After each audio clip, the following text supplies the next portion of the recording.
말씀 열왕기상 1장 1절로 10절 말씀입니다. 구약 508쪽입니다.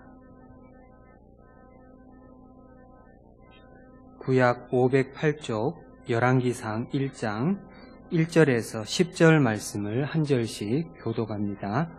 제가 1절 말씀을 먼저 봉독합니다. 다윗 왕이 나이가 많아 늙으니 이불을 덮어도 따뜻하지 아니한지라.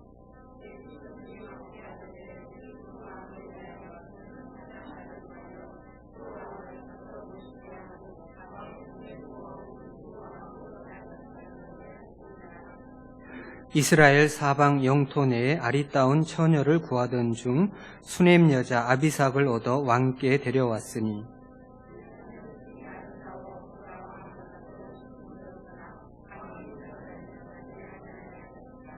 그 때에 학기스의 아들 아도니아가 스스로 높여서 이르기를 내가 왕이 되리라 하고 자기를 위하여 병거와 기병과 호위병 50명을 준비하니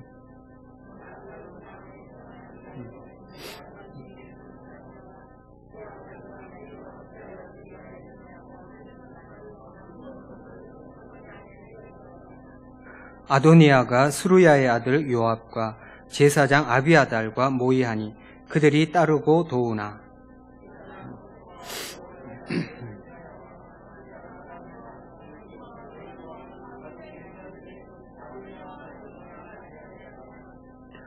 아도니아가 에느로겔 근방 소엘렛 바위 곁에서 양과 소와 살찐 송아지를 잡고 왕자 곧 자기의 모든 동생과 왕의 신하된 유다 모든 사람을 다 청하였으나 솔로몬은 청하지 아니하였더라. 아멘. 한번 기도하겠습니다. 사랑과 자비의 하나님 아버지, 은혜를 진심으로 감사합니다. 이 시간 하나님을 예배하며 또한 우리 모두 말씀 앞에 섰습니다. 성령의 감동으로 기록된 말씀이 온전히 성령의 감동으로 전해지게 하시고 또한 그 말씀이 우리들 신비 가운데 새겨짐으로 늘 말씀에 순종하며 하나님의 다스림에 순종하는 삶을 살아갈 수 있게 하여 주옵소서. 부족한 종을 세우셨사오니 인간의 모습은 감추시고 오직 성령의 도구로만 사용하여 주옵소서. 감사하옵고 예수님 이름으로 기도하옵나이다. 아멘. 할렐루야. 성경을 펼쳐보면 수많은 인물들과 다양한 사건들이 나옵니다. 성경은 사람이 어떤 존재이고 삶을 어떻게 살아가야 하는지에 대해서 분명한 원리를 가르쳐주고 있습니다. 도서관에 가면 온갖 종류의 다채로운 책들을 쉽게 접할 수 있습니다. 그리고 그 책들을 열심히 읽음으로써 상당한 지식을 얻을 수 있습니다. 하지만 책을 통해 많은 지식을 얻었다고 하더라도 그 지식에는 분명한 한계가 있습니다. 흥미있는 것은 동서고금 빈부귀천 남녀노소를 불문하고 지구촌에 살고 있는 인류가 지금까지도 인간이란 어떤 존재인가 하는 명제 앞에 통일된 결론을 내리지 못하고 있다는 겁니다. 그런데 성경은 사람이 어떤 존재인가에 대해서 명쾌한 결론을 내립니다. 사랑하는 성도 여러분, 인간이 어떤 존재입니까? 성경은 아주 간단히 사람에 대해서 분명한 정의를 내리고 있습니다. 사람은 하나님이 지으신 피조물이다. 그리고 사람은 죄인이다. 얼마나 단순 명료합니까? 우리 한번 따라해 볼까요? 사람은 하나님이 지으신 피조물이다. 모든 사람은 죄인이다. 한 번 더 따라해 봅시다. 사람은 하나님이 지으신 피조물이다. 모든 사람은 죄인이다. 동의하시는 분들은 큰 소리로 아멘. 동의 안 하시는 분이 2분 정도 계신 것 같습니다. 사람은 하나님이 지으신 피조물이죠. 하나님에 의해서 하나님이 지으신 존재가 사람입니다. 무슨 말이에요? 하나님은 창조주이시고 우리는 피조물이기 때문에 피조물은 결코 창조주가 될 수 없습니다.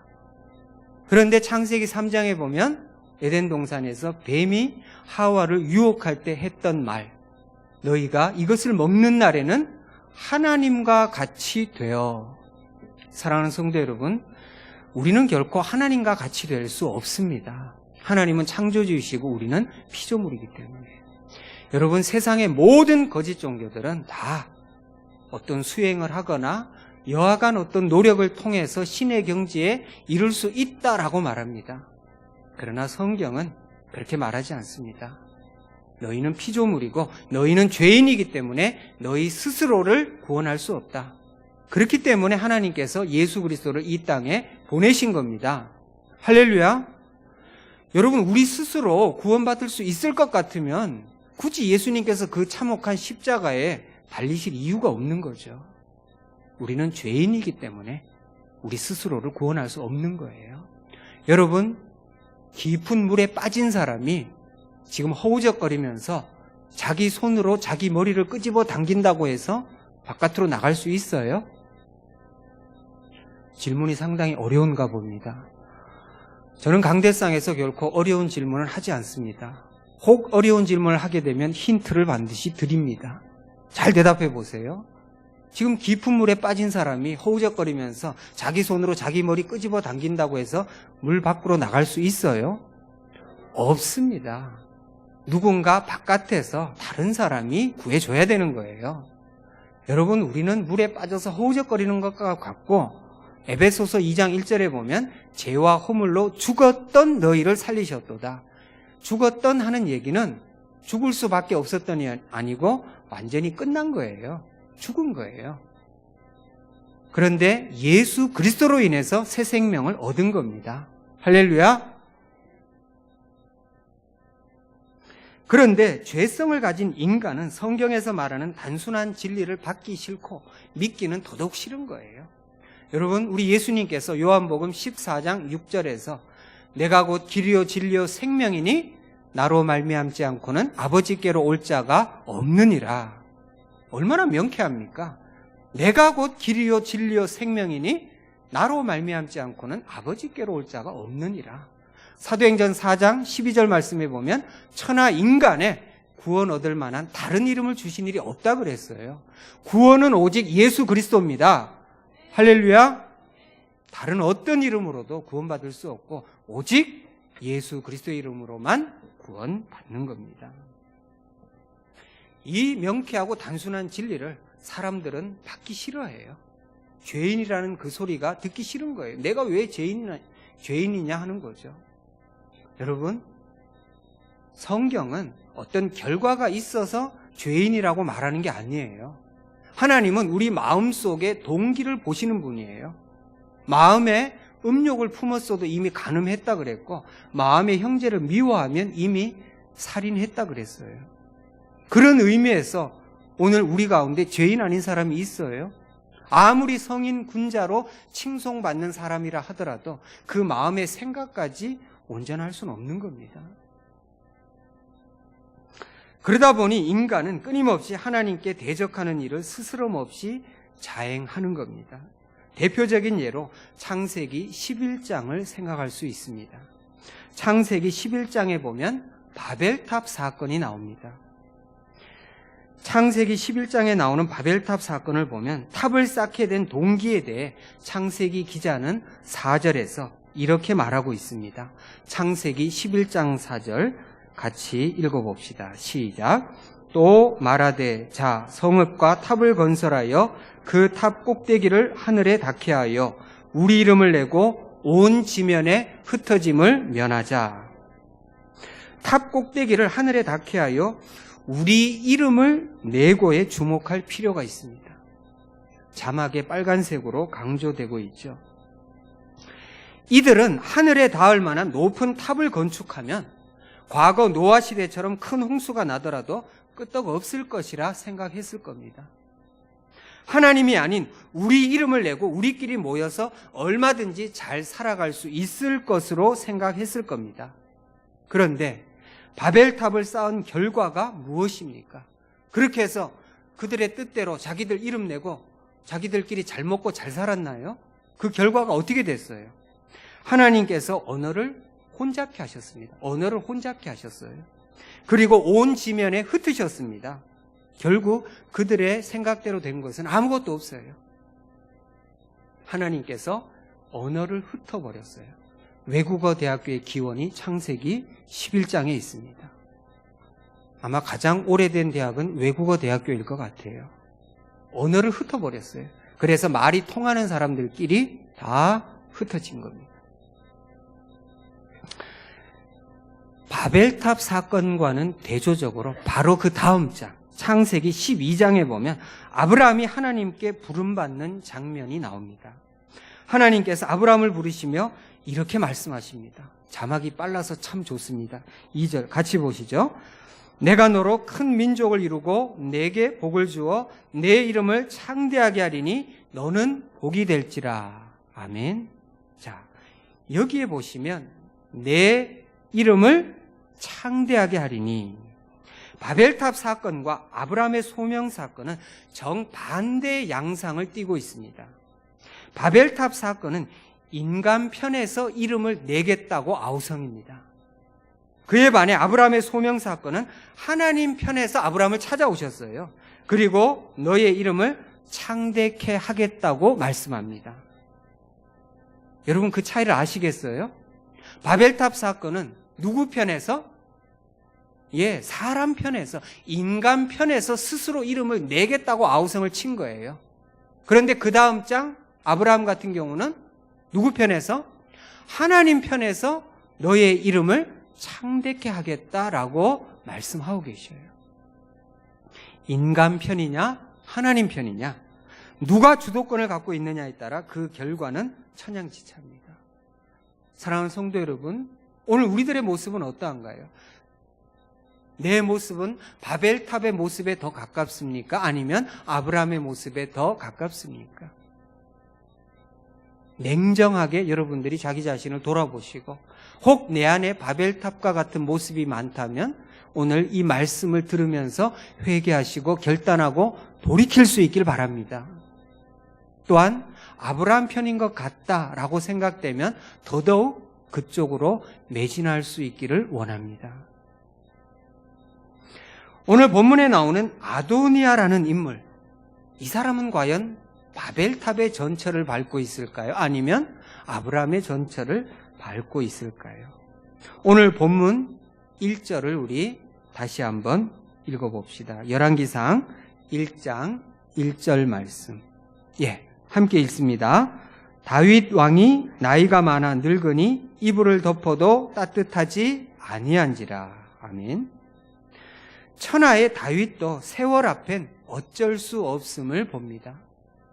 젊은 시절 물맷돌로 블레셋의 적장 골리앗을 제압했고 수많은 전쟁터를 누비며 종횡무진 활약했건만 나이 많고 늙으니 조용히 죽음을 기다릴 수밖에 없는 상황입니다.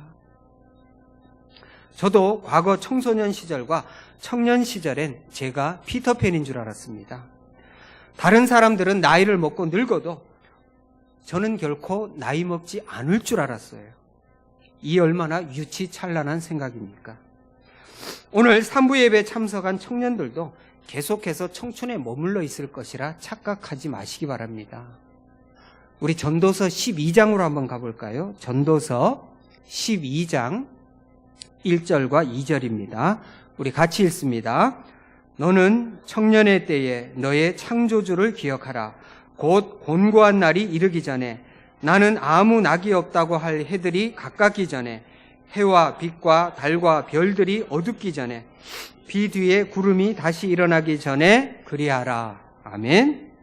거기 빨간색으로 강조된 부분. 너는 청년의 때에 너의 창조주를 기억하라. 할렐루야. 그 뒷부분은 한마디로 요약하면 더 나이 먹고 늙기 전에 창조주를 기억하라는 얘기예요. 여러분 언제까지나 20대 30대 계속 머물러 있을 것 같죠? 저도 그랬다니까요. 계속 20대, 30대 머물러 있을 줄 알았습니다. 그런데 벌써 큰아들이 대학생입니다. 세월이 이렇게 흘러요. 오늘 우리가 읽은 본문 열왕기상은 다윗이 나이 많아 늙은 모습을 묘사하면서 시작하고 있습니다. 그리고 본문 5절에 보면 그 때에 핫깃의 아들 아도니아가 스스로 높여서 이르기를 내가 왕이 되리라고 자기를 위하여 병거와 기병과 호위병 50명을 준비하니. 여기 보면 그 때라고 했는데 그 때가 언제입니까? 5절 시작할 때 그 때에 그랬거든요. 그 때가 언제냐 하면 아버지 다윗이 나이 많아 늙었을 때를 말합니다. 아마도 아도니아는 나이 많아 늙고 힘없는 아버지 다윗의 나약한 모습을 보며 속으로 이렇게 생각했던 것 같습니다. 이제 아버지의 시대는 끝났어. 아버지는 지는 해고 나는 뜨는 해야. 이런 생각을 했던 것 같아요. 그런데 정작 아도니아는 많은 것을 착각하고 있습니다. 한 나라의 왕이 세워지기까지는 적법한 절차가 있습니다. 그런데도 아도니아는 이 모든 것을 무시한 채 불법으로 왕위에 앉으려는 시도를 하고 있습니다. 그러니 이것은 명백한 반역입니다. 아무리 나이 많아 늙었다고 하지만 아직 아버지 다윗이 왕으로 버젓하게 나라를 다스리고 있는 시점이에요. 그런데 어떤 법이나 절차를 따르지 않고 스스로 지금 왕이 되겠다고, 그래서 몇몇 사람들을 이끌고 왕위 등극식을 펼치고 있어요. 여러분들이 나중에 이 본문을 천천히 1장을 전장을 한번 보시기 바랍니다. 아도니아의 잘못은 이것뿐만이 아니에요. 절차와 법을 무시하는 것 그것뿐만이 아니에요. 일찌감치 하나님은 다윗의 뒤를 이을 왕으로 솔로몬을 정하셨어요. 사람이 정한 게 아니라 하나님이 정하셨어요. 여러분들이 사무엘상하, 열왕기상하를 쭉 한번 읽어보세요. 하나님께서는 이미 다윗의 뒤를 이어 솔로몬이 왕이 될 것을 하나님 편에서 정했단 말이에요. 다윗이 성전 건축하고 싶은 마음의 소원이 있었지만 하나님께서 나는 너의 손을 통해서 성전을 받지 않겠다. 너의 아들의 손을 통해서 성전을 받겠다. 그러면서 솔로몬의 이름을 구체적으로 하나님이 언급하고 있어요. 만약 아도니아가 이 사실을 알고도 스스로 왕위에 앉으려 했다면 이것은 하나님께도 반역하는 거예요. 그렇잖아요. 하나님께서 이미 다윗 왕의 뒤를 이어서 솔로몬을 왕으로 정해놨는데 그걸 알고도 지금 이런 일을 벌이고 있다면 하나님께 반역하는 거니까 그 죄는 더더욱 무거운 거지요. 설령 몰랐다 하더라도 하나님이 다윗의 뒤를 이어 솔로몬을 왕으로 세우겠다는 그 계획을 몰랐다 하더라도 적법한 절차를 무시하고 스스로 왕위에 앉으려 했으니 도저히 이 죄를 묵과할 수 없습니다. 사랑하는 성도 여러분, 하나님께서 일하시기 전에 함부로 나서는 것을 철저하게 경계해야 합니다. 여러분, 하나님께서 오케이 할 때까지 기다리세요. 한번 따라합시다. 하나님께서 오케이 할 때까지 기다립시다. 예. 어떤 때는 하나님이 오케이를 너무 늦게 하시는 것 같아요. 그래서 마음에 조급한 마음이 생겨요. 그래서 내가 판단해서 에이 모르겠다. 일단 저지르고 보자. 여러분, 우리가 살면서 그런 경험들 한두 번쯤 있어요? 없어요? 예. 저는 어려운 질문 안 한다 그랬잖아요. 설마 아니 저만 그런 생각을 했겠어요? 그렇죠? 예. 우리가 다 살면서 하나님이 오케이 할 때까지 진득하게 기다리지 못하고 저지를 때가 얼마나 많았냐 말이에요. 여러분, 우리가 하나님께 기도하는 것은요, 허가제일까요? 신고제일까요? 잘 생각해 보면 그렇게 어렵지 않아요. 찍어도 50% 확률은 있어요. 둘 중에 하나니까. 자, 허가제라는 건 뭐예요? 허락이 떨어졌을 때 할 수 있는 게 허가제죠. 신고제는 뭐예요? 그렇죠. 이제 다 해놓고 나서 이렇게 했다고 신고하면 되는 거예요. 그러면 기도는 허가제겠어요? 신고제겠어요? 설명을 하면서 거의 답이 다 나간 것 같은데 허가제죠. 그렇죠? 그런데 솔직히 우리는 다 신고제로 할 때가 너무 많아요. 일단 저질러 놓고선 하나님한테 수습해 달라 그러는 거예요. 하나님이 얼마나 서운할 때가 많겠어요. 아니 왜 일은 맨날 네가 저지르고 수습은 내가 해야 되냐? 사랑하는 성도 여러분, 하나님께서 오케이 할 때까지 잠잠히 기다립시다. 아멘 소리가 작다는 건 계속해서 신고제로 가겠다는 배짱이신가요? 하나님이 오케이 할 때까지 기다립시다. 할렐루야? 예. 여러분, 하나님께서 허락한 다음에 일을 하면 굉장히 늦을 것 같죠. 아, 지금 이 타이밍에서 하나님이 허락해 주셔야 되는데 이거 지금 놓치면 큰일 나는데 그때 하나님께서 뭐라 그러시는 줄 알아요? 그건 네 생각이고 우리 편에선 지금 안 하면 큰일 날 것 같아요. 그런데 하나님 편에서 볼 땐 때가 아직 안 된 거예요. 조금 더 때가 무르익어야 되는 거예요. 그래서 하나님께서는 조금 더 두고 보시면서 우리를 준비시키고 또한 주변 상황도 그렇게 만들어 가시는 거예요. 할렐루야. 그런데 늘 우리의 조급증이 문제예요. 그 순간을 기다리질 못하고 참지 못하고 일을 저질러요. 사랑하는 성도 여러분, 물론 우리가 때를 써서 하나님께 얻어내는 경우도 더러 있어요. 마트에 가보면요, 저희 집 아이들은 그런 적은 없었는데 어떤 아이들 보면 바닥에 완전히 퍼질러져 가지고 저거 사달라고 난리도 6.25 이후에 그런 난리는 없는 것 같아요. 자, 그러면 그 부모가 참 난감할 겁니다. 할 수 없이 사주긴 사주는 것 같아요. 우리가 하나님 앞에 그런 식의 기도할 때가 참 많아요. 하나님, 이거 달라고. 하나님 편에서 볼 땐 이거 지금 주면 안 되는데 무조건 땡깡을 부리는 거예요. 여러분, 그렇게 해서 응답받은 기도는 결코 행복한 거 아닙니다. 얼마 시간 지나지 않아서 보면 반드시 탈이 나게 돼 있고 후유증이 따르게 돼 있어요. 사랑하는 성도 여러분, 하나님이 오케이 할 때까지 기다립시다.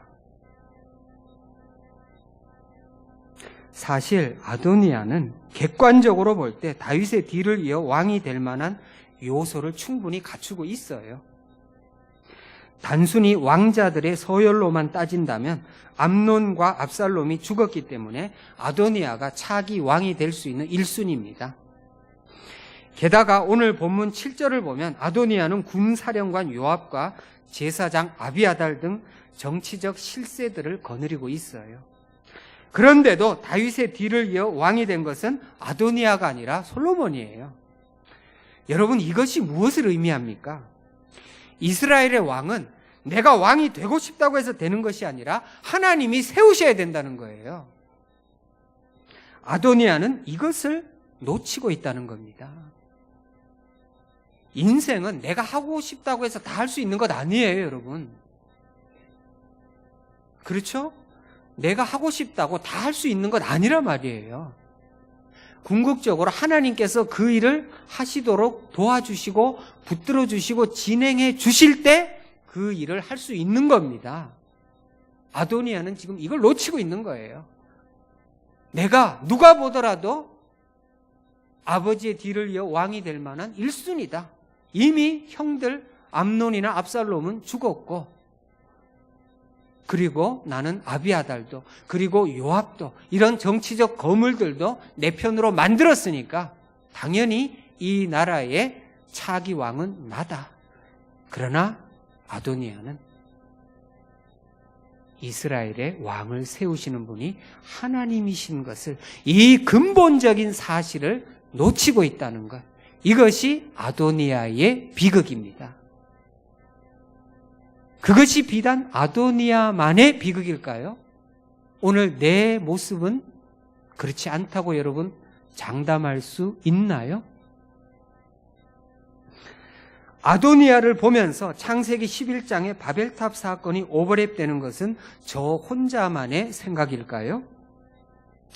아도니아의 반역 사건을 기록한 열왕기서 저자의 의도를 잠시 생각해 봅시다. 왜 열왕기서 기자는 아도니아의 반역 사건을 기록했을까? 여러분, 열왕기서를 받는 독자들과 역대기서를 받는 독자들은 조금 달라요. 열왕기서를 받는 1차 독자는 바벨론의 포로로 끌려간 포로 초기 공동체 사람들이에요. 역대기서는 포로에서 돌아와서 성벽을 재건하고 그리고 무너진 솔로몬 성전을 재건하는 사람들, 그 사람들을 대상으로 주어진 책은 역대기고, 열왕기서는 처음 바벨론의 포로로 끌려간 사람들.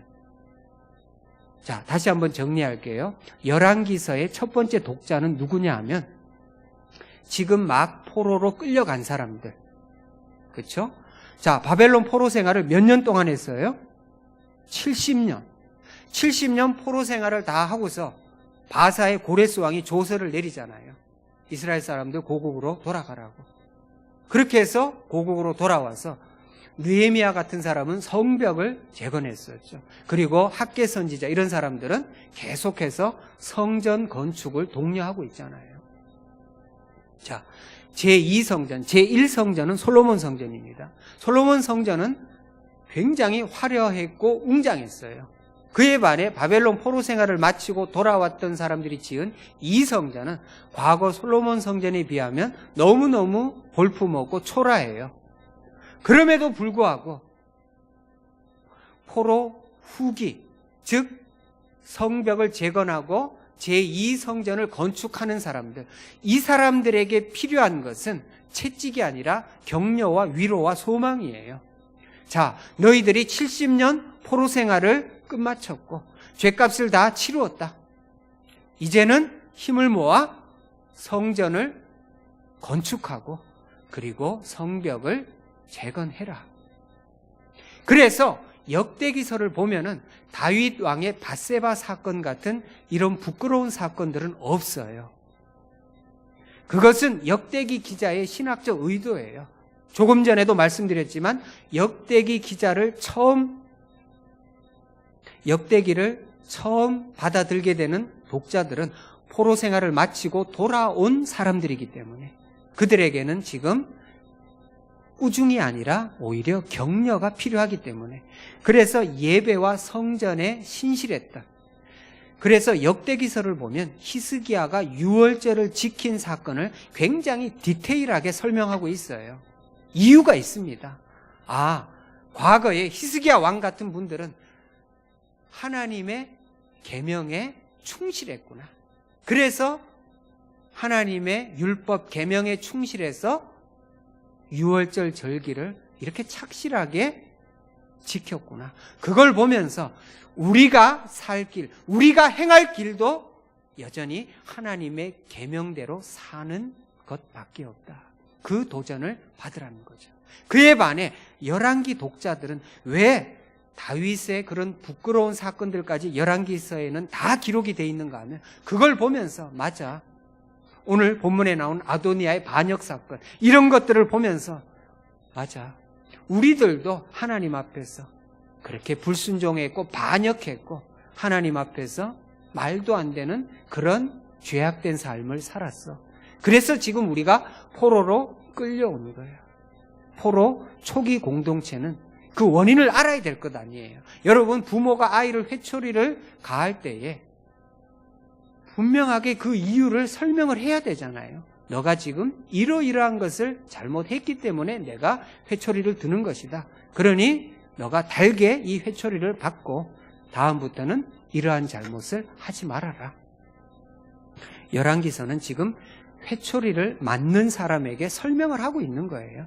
그래서 역대 왕들의 부끄러운 치부가 낱낱이 다 기록되어 있는 거예요. 그걸 보면서 맞아, 다윗 왕만 하나님 앞에 범죄한 게 아니라 우리들도 우리 삶 속에서 하나님 앞에 범죄했어.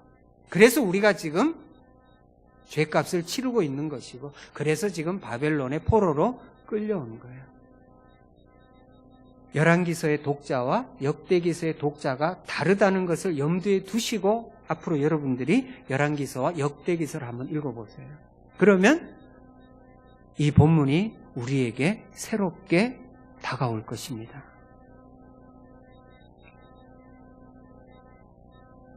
사랑하는 성도 여러분, 이 시간 아도니아의 모습 속에 우리 자신들의 모습을 투영해 봅시다. 분명 아도니아는 한 나라의 왕이 될 만한 요소를 충분히 갖추고 있는 인물입니다. 그럼에도 불구하고 아도니아가 놓치고 있는 것은 하나님의 일하심, 하나님의 다스리심, 하나님의 주권을 생각하지 못하고 있다는 겁니다. 오늘 우리들도 영적으로 깨어있지 않으면 하나님의 일하심을 결단코 깨달을 수 없습니다. 오늘 말씀의 제목이 하나님의 일하심을 기다리는 삶.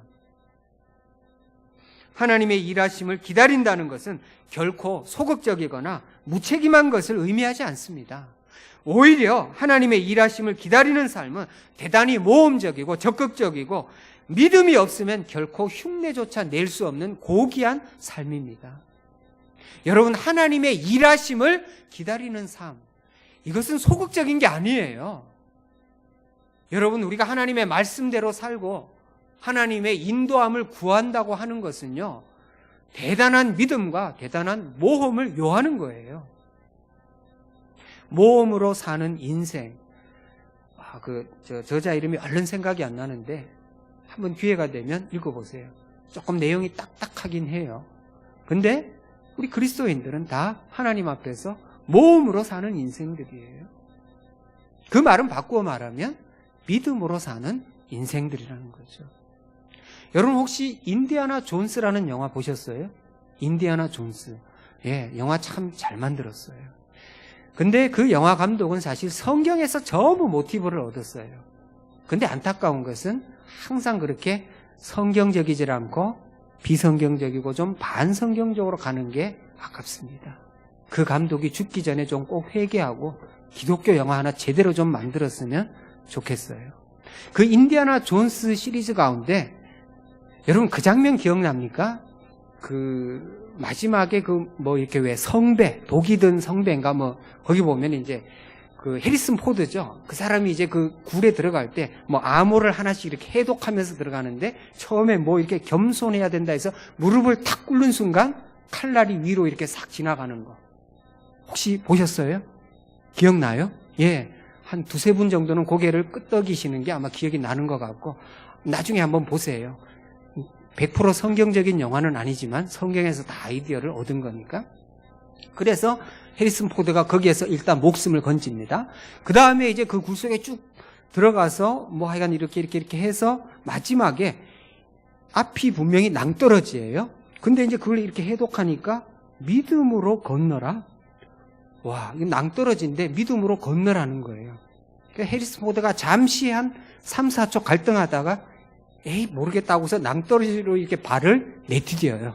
근데 그 순간 희한하게 바닥에서부터 뭐가 쑥 올라와가지고 그냥 이렇게 건너요. 여러분, 어찌 보면 믿음으로 산다는 게 굉장히 무모해 보이고 무슨 도박처럼 보일 수도 있어요. 그러나 냉정하게 생각해 보면 믿음으로 산다는 것은요, 대단한 용기를 필요로 하는 겁니다. 그래서 믿음으로 산다는 게 어떨 땐 굉장히 쉬워 보이지만 깊이 생각하면 할수록 어려운 겁니다. 그럼에도 불구하고 하나님께서는 우리에게 믿음을 따라 살길 원하셔요. 여러분, 내가 사전에 모든 것 다 알고 하는 것은 어려울 것 하나도 없어요. 그건 초등학생들도 다 할 수 있잖아요. 다음번에 뭐가 나타나고 다음번에 이제 어떤 일이 있을 거고 다 알 것 같으면 걱정할 거 뭐 있어요? 다 알고 있는데. 다 알고 있다는 것은 정보고 지식이에요. 믿음이라고 하는 것은요, 사실 오리무중인 겁니다. 시계 제로예요. 그렇지만 하나님께서 말씀하시니까 그 약속을 믿고 나가는 거예요. 할렐루야.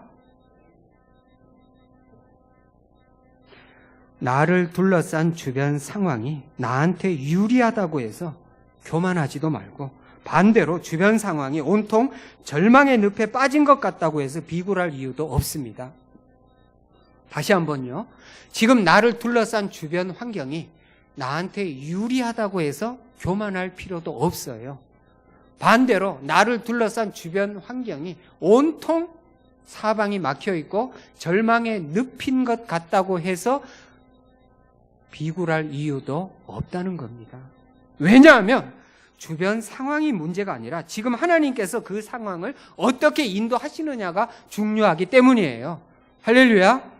예, 여러분, 문제는 내 주변 상황이 아니에요. 내 주변 상황을 어떻게 이끌고 계시는가? 하나님께서 지금 나의 상황을 어떻게 빚어가고 계시는가? 그게 중요한 겁니다.